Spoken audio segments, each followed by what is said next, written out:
2024 ये साल खत्म हो रहा है, तो आपको क्या लगता है 2024 में सबसे महत्वपूर्ण घटना कौन सी हुई पूरे साल भर में? कोई बोल रहा था कि अंबानी के बेटे का शादी हो गया। ठीक है, तो हमको क्या लेना देना भाई, कितने भी पैसे उड़ाए उसने। पर हम भक्तों के जीवन में एक बहुत महत्वपूर्ण प्रसंग हुआ। सबको मालूम है कौन सा प्रसंग हुआ? साल की शुरुआत में हमारे भारत के आराध्य प्रभु श्री राम का लगभग 500 वर्षों के बाद पूरी प्राण प्रतिष्ठा के साथ अयोध्या में भव्य दिव्य मंदिर बोला। बोलो जय श्री राम, जय श्री राम, जय जय श्री राम।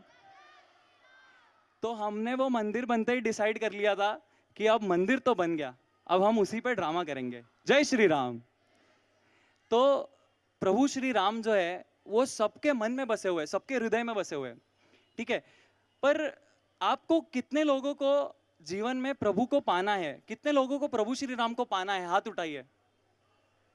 सभी को पाना है। तो आपको क्या लगता है प्रभु को पाने के लिए सबसे बड़ी योग्यता क्या है? आप सोचो, अगर प्रभु को पाने की योग्यता बुद्धिमान होना होता, मतलब कोई व्यक्ति बुद्धिमान है और उसको प्रभु श्री राम प्राप्त होते, तो क्या गजेंद्र जैसे हाथी को प्रभु कभी प्राप्त होते? वो तो सादा प्राणी है, नहीं प्राप्त होते। अगर प्रभु को पाने की योग्यता सुंदरता होती, सुंदर सुंदर रूप होता, तो क्या प्रभु कभी कुब्जा जैसी स्त्री को प्राप्त हो पाते? नहीं प्राप्त हो पाते। अगर प्रभु को पाने की योग्यता धनवान होना होता, कि बहुत पैसे चाहिए, तो क्या प्रभु कभी सुदामा जैसे गरीब को प्राप्त होते? नहीं हो पाते। अगर प्रभु को पाने की योग्यता बलवान होना होता, ताकतवर होना होता, तो क्या प्रहलाद जैसे बालक को कभी प्रभु मिल पाते? नहीं मिल पाते। और अगर प्रभु को पाने की योग्यता लोकप्रिय होना होता, तो एक जंगल में एक कोने में बरसों से राह देख रही शबरी को कभी प्रभु प्राप्त हो पाते? नहीं हो पाते। तो प्रभु को प्राप्त करने के लिए सबसे बड़ी योग्यता क्या है पता है? सबसे बड़ी योग्यता है कि वो व्यक्ति सरल होना चाहिए, उसके मन में सादगी की भावना होनी चाहिए और उसके मन में समर्पण का भाव होना चाहिए। वो कहते हैं कि अब सौंप दिया इस जीवन का सब भार तुम्हारे हाथों में, अब सौंप दिया इस जीवन का सब भार तुम्हारे हाथों में, हर जीत तुम्हारे हाथों में, हर हार तुम्हारे हाथों में। मुझ में तुम में बस भेद यही, मैं नर हूं तुम हो नारायण। मुझ में तुम में बस भेद यही, मैं नर हूं तुम हो नारायण। मैं हूं संसार के हाथों में, संसार तुम्हारे हाथों में।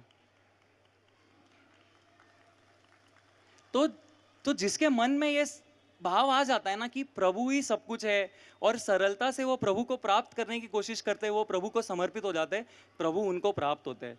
तो हमारा आज का जो ड्रामा है ये इसी सादगी को प्रदर्शित करने का एक प्रयत्न है।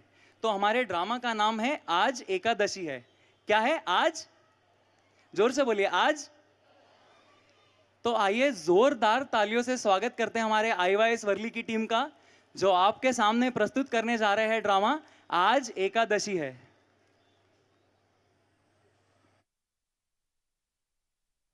धीरे धीरे बड़ा हुआ, 20 वर्ष की आयु हो गई। उसमें कोई दुर्गुण न था।